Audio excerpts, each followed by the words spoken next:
What's going on? My name is Jordan Syatt. I'm a strength coach, a nutrition coach, and in today's video, I'm gonna be looking at comedian Matt Rife's workout program. Matt recently did a feature on Men's Health where he walked everyone through his workout routine. So I'm gonna have a look at what he says he's doing and give you my thoughts on what's good, maybe what's not so good, and then some extra thoughts as well.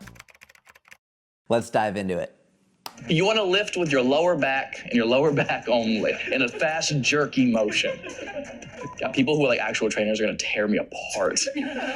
Hey, what's up, everybody? I'm Matt Rife, and today... My goal isn't to tear him apart at all. I just want to actually see what he does and then give you my insights on it. My goal is not to tear anyone apart. I've done these videos before. Go look at my previous YouTube videos. I don't tear anyone apart. I just like to give my honest thoughts, and usually it's trying to build people up. I've always had a theory: you don't work your legs too heavily because it makes other things look bigger in comparison.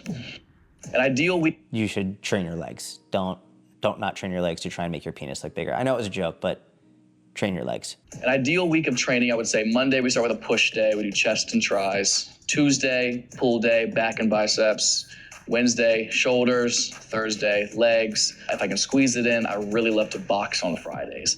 So this is a very good overall workout structure. Monday is a push day, again, chest and tris. Tuesday, back and bis is a pull day. Wednesday, he said, is shoulders. Thursday, legs, and then Friday would be, he does boxing, but it's a form of cardio, another form of movement. I actually really like it a lot. I have something similar in the inner circle. I do a push-pull legs. What he's did is he's made it push-pull shoulders, legs, and then cardio on the 5th day. One isn't inherently better than the other. What I would say is, if you're someone who loves working out and you love going to the gym and you want to be there as often as possible, I think this routine would be wonderful because you get another day in the gym, right? You have push, pull, shoulders, legs, whereas on a standard push-pull legs 3-day program, you would include shoulders on the pushing and the pull day, so you're only in the gym 3 days a week as opposed to 4 days a week. The 5th day, he said, would be boxing for him, but it could be cardio for you, it could be swimming, it could be hiking, it could be jujitsu, it could be Zumba, whatever the fuck you want to do, but he just adds that it's an enjoyment movement day. Overall, again, I really like this program structure. One isn't inherently better than the other, it's more about which one you can stick with and which one you can sustain the longest. And it sounds like from what he said so far, he loves being in the gym. So this actually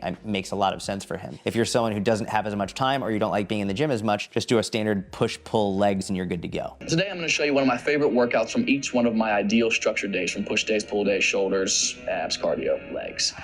Okay, so he's not gonna show us the entire workout. He's just gonna show us a couple exercises that are his favorites. So I'll be able to discuss my thoughts on those exercises. This isn't like a full in-depth workout video, apparently. Starting with push day, we're gonna go chest focus. I like a good incline chest. Building a chest is so important to just the overall structure of your physique. He shows what they wrote here. He didn't say it. What they wrote was an alternating incline dumbbell chest press or bench press. It's the same thing. I love this exercise. There are many different types of bench press. You could do flat bench, you could do incline, you could do alternating like this, you could do single arm. I really love the alternating dumbbell bench press you see here, and anyone in my inner circle will probably be smirking because we do this one pretty frequently. Every couple months I'll program this one. I like this one. Yes, it's a great strength builder, but all bench presses are great strength builders. I like this because of the alternating aspect. Yeah, you get a little bit more core involvement, but it really increases the time under tension. It elongates the length of the set, which is really wonderful, especially from a conditioning perspective as well. And I really do like, because generally speaking in life, you know, you have 2 free moving arms. You now have to stabilize and control with 2 free moving arms. So this is absolutely one of my favorite dumbbell bench press variations. And I like the incline as well. It increases the range of motion. If you're watching his technique, you'll see, or at least where the screen is freeze framed for me right now, you'll notice his palms are facing completely like towards the camera. For me, when I do it, I prefer to have a little bit more of a 45-degree angle. So rather than having your elbows coming out here, the elbows come in a little bit more towards that 45-degree. Not a make or break either way, but that for me, I found feels better on my shoulders and tends to lend itself to more longevity, especially when working with people who are in their 30s, 40s, 50s, 60s, and above. They might have some joint issues. Generally going into the 45-degree angle can help with that. He does have very good technique, right? So even though we have that difference in how he's holding his hands, you can tell he knows what he's doing. Like his technique is actually very good. He's keeping his shoulders down and away from his ears. He has a great range of motion. He's not skimping on that. Overall, this is actually a very, very, very good show of technique, and makes sense to show like one of the reasons why he has such a great physique and such good muscular development, because he's using an appropriate amount of weight for that range of motion. I'm actually very impressed. Look at this freeze frame right here. You see his face, how it's all scrunched up? This is really important. A lot of times people will ask me, how much weight should I be lifting? It really depends on the movement, the exercise, the sets and rep scheme. But generally speaking, let's say that you're doing an exercise for anywhere between 6 to 12 reps, right? Your face should be looking like this within the last 2 to 3 reps that you're trying to perform. So rather than trying to think of a certain percentage of weight you should be lifting, a definitive number that you should be lifting, I want you to think about how much effort you're exerting in the gym. And the last 2 to 3 reps, your face should be scrunching up like that. It should be scrunching up without sacrificing technique. So you can see him, his technique doesn't break down, but his effort, he's really clearly putting in a lot of effort. This is probably about an 8 out of 10. That's where I want you at the end of your sets. And it's a really good rule of thumb. If your face isn't scrunching and it's not difficult, you're probably not lifting heavy enough. If your face is scrunching and you're not able to maintain good technique, then it's probably too heavy. So moving over to a pull day, your back is essential. You want to create a nice formidable V physique. You're not just a pencil. A bit of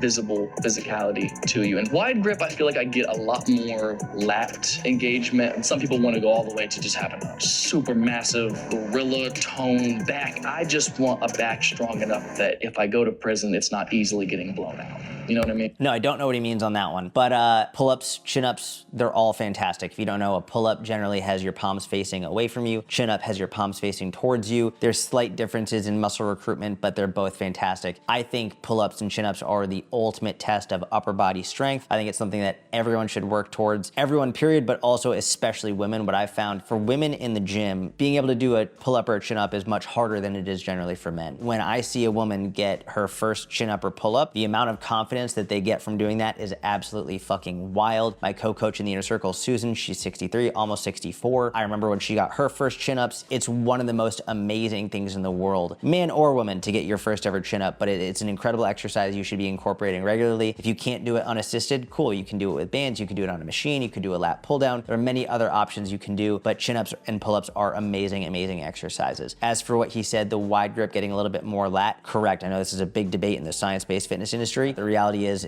generally speaking, you do get a little bit more lat recruitment with the wide grip pull-up. The sacrifice here is that generally it's a shorter range of motion. With a closer grip chin-up, for example, you will have a bigger range of motion, which could be better for many instances, whereas the wide grip pull-up, you get a shorter range of motion and potentially a little bit more lat. Personally, I prefer the chin-up where you get a bigger range of motion. Generally, it puts your shoulder in a safer position, and you also get a little bit more biceps. So if you are looking to train your biceps more, get more arm definition, I would say that probably a closer grip chin-up would be a better option than the wide grip pull-up. Again, they're both fantastic, and clearly it's working out really well for them. So they're both great, but those are my thoughts on those exercises. Up next, we have arms. Obviously, the most essential workout to every man going to the gym. You got to have some 28-inch pythons on you if you can get them. I'm working with some garter snakes right now, but you take what you can get, okay? I try to work arms 2 to 3 times a week at least. It's one of those muscles that you have to destroy it to get. Okay, couple things. First, before we talk about the exercise he's doing, he just said he tries to train arms 2 to 3 times a week. This is the first time he said something that doesn't make sense, because in the beginning of the video, he's explaining he does a push-pull legs, shoulders, boxing split, which would mean he should only train arms 1 time a week on that pull day, which is what he's showing here. But now he's saying he trains arms 2 to 3 times a week at least. That doesn't make sense. Either he's not following a push-pull legs, shoulders, boxing split, or something else is going on. It just doesn't make sense. Now, there's nothing wrong with training arms 2 times a week, potentially even 3 times a week, but that's not the program he said he's following, which is now making me question, is this the actual program he's following? What else is going on? Because what he outlined at the beginning does not coincide with what he just said. Again, not hating on Matt at all, but it doesn't add up. And it's literally just about 2 minutes apart from when he said that. As for the bicep exercise, the arm exercise that he's doing right here is a Zotman curl, amazing bicep exercise. This is something I also program in the inner circle. My inner circle members are probably smiling because I program this one once every couple couple months as well. It's a great exercise, not just from an aesthetic perspective, but also for strengthening your forearms and overall functional strength in addition to building a nice set of arms. Really good exercise. I would just love, I doubt Matt's gonna see this, but I would love to get some clarification on what he means by he's following the push-pull leg shoulder boxing split, but then also training biceps 2 to 3 times a week at least. That doesn't make sense. I do abs every single day. I do a 10 to 15 minute routine. Okay, so now things are getting a little bit weird. I think now we're actually starting to get the truth. I have a feeling he's not actually following the push-pull legs, shoulders, boxing split like he said at the beginning, because now he's saying he does abs every single day. Either maybe he does follow that routine, but then he adds extra arms and he adds extra abs on top of it, which quite frankly, I would not recommend. A lot of people have this idea that, especially when it comes to abs, I've always found this very interesting. People think abs are different muscularly than other muscles, whether it's shoulders or glutes or whatever, and they think that if they train them more often, like every day, then it's gonna get better results. That's not the case. We all logically know whether it's your quads or your glutes or your arms or your shoulders or your back, your muscles, you need to train them, and you also need to allow them to recover. And also, in order to make them grow and get stronger, you have to subject them to a sufficient level of intensity in order to actually create change and so that they can adapt and get stronger and get bigger. Training them every day doesn't allow you the opportunity to, number one, recover, and number two, if you're training them every day, you're definitely not giving yourself enough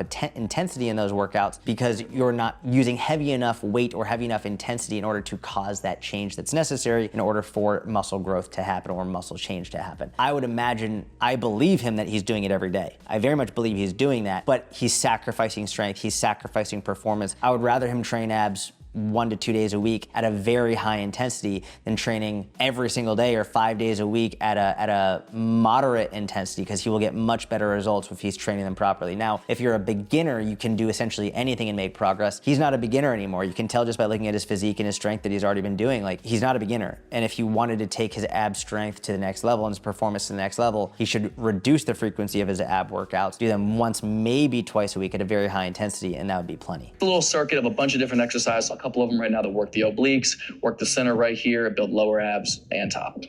So I'm just gonna comment really quick on his technique for this plank. I think weighted planks, number one, are one of the dumbest exercises in the world. There's no need to do a weighted plank. Planks in general, amazing exercise. You don't need to add weight on top. And you can actually see what he's doing here is you can see his back is rounded almost, like it looks like a little bit of a turtle shell, how his back is rounded. He's doing that either because someone taught him how to plank incorrectly or specifically because he has the weight on his back. And that's actually not gonna be beneficial from a core strength perspective. He will feel his abs working much better and he will work them much more efficiently if he's not rounding his back, if he lets his chest lengthen and he actually lets his back come down a little bit. The weighted plank is unnecessary. A really good plank, I mean, if he wants to make a plank more difficult, he could bring his arms further out to make a longer lever. He could lift one leg up off the ground to add an anti-rotation component, sort of like he had the alternating dumbbell bench press had an anti-rotation component to it. He could reach with alternating arms to add an anti-rotation component to it, but having the weight on the back, it's more of a circus trick than it is actually something that's gonna seriously benefit his core strength. You need enough sleep, the foods you eat, what you're putting into your body plays a massive part. There's so many different factors that come into play that you really have to make sure you're disciplined enough to stay on track for. So what's really interesting about, and you can see he's doing these plank mountain climbers, I also don't like this exercise, but what's most important about all of the exercises he's done right here for his abs, whether it was the Russian twist, which is a great ab exercise, I love that one, I put that in the inner circle pretty frequently, the Russian twist or the weighted plank or these plank mountain climbers, his face is not scrunching. He's not,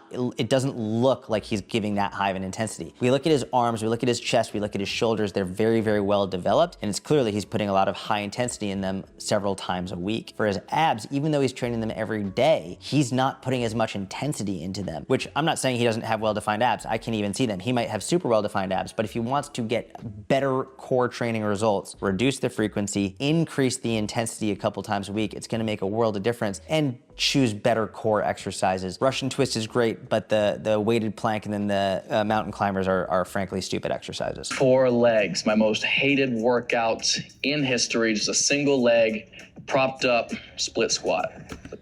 one of the best exercises of all time. There's no question about it. Bulgarian split squats, whether it's with dumbbells, barbells, kettlebells, I mean, there's no shortage of ways to do it. You can do them with a bar on your back. You could do it front loaded. You could do it with one dumbbell, two dumbbells. You can do them with kettlebells, racks. I mean, there are infinite ways to do Bulgarian split squats. However you do them, just do them. It is without question one of the greatest exercises of all time.